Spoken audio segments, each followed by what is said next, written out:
Em audiência nos Estados Unidos, o ditador Nicolás Maduro nega as acusações, se declara inocente e diz que foi sequestrado. Defesa aposta na tese de violação dos direitos internacionais, mas o ditador venezuelano vai seguir preso e nova audiência foi marcada para 17 de março. De Nova York, Priscila Yazbek, da CNN Brasil, tem as informações.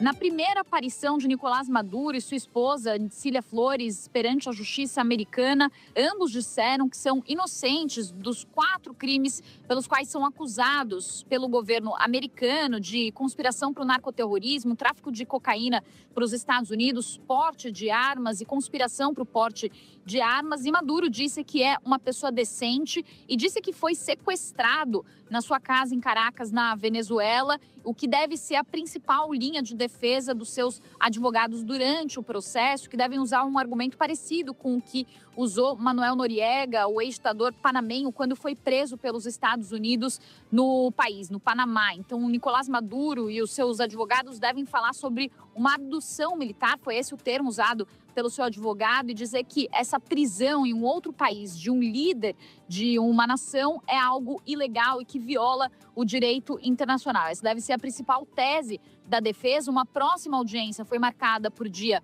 17 de março e entre a primeira aparição pública e o julgamento, normalmente um processo regular demora 1 ano, mas há expectativas de que o processo de Maduro pode se arrastar por até mais de 1 ano. E se ele for condenado, ele pode cumprir uma sentença de 30 anos até prisão perpétua. Priscila Yazbek, da CNN Brasil, para Itatiaia. Mais cedo, o Conselho de Segurança da ONU se reuniu para debater a situação na Venezuela, mas especialista ouvido pela Itatiaia avalia que o encontro deve ter poucos efeitos práticos, tanto para o povo venezuelano quanto para o ditador Nicolás Maduro.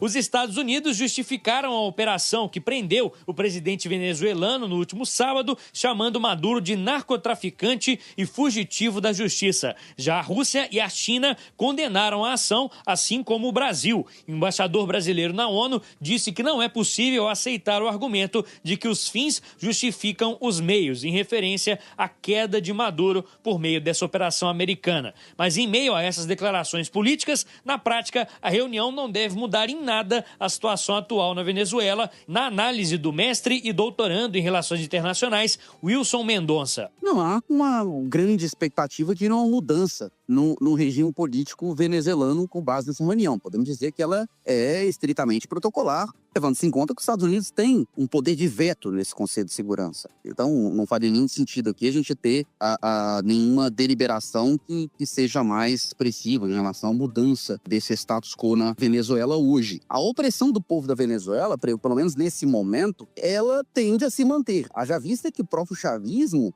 ele não se altera, né? A vice-presidente que assume o poder agora, ela é do núcleo duro chavista, ainda muito mais radical que o Nicolás Maduro, né? O próprio ministro do Interior, o ministro do próprio Exército também é do núcleo duro chavista. Ou seja, houve aí uma troca de interesse que seria utilizado como moeda de troca como petróleo, mas a manutenção do regime, pelo menos nesse momento, também com o alijamento da oposição nesse processo agora. Então não há nenhuma expectativa de transição para o regime democrático nesse intervalo de tempo. O especialista em relações internacionais Wilson Mendonça analisa agora a posição do Brasil sobre a prisão de Nicolás Maduro pelos Estados Unidos, que ele classifica como cautelosa. Obviamente, a posição do Brasil no Conselho é sensível e também cautelosa, já visto que o Brasil tem retomado a relação bilateral com os Estados Unidos complexa, principalmente por causa desse tarifaço, que tomou conta grande parte dessa agenda bilateral nesse último semestre, no semestre do ano passado.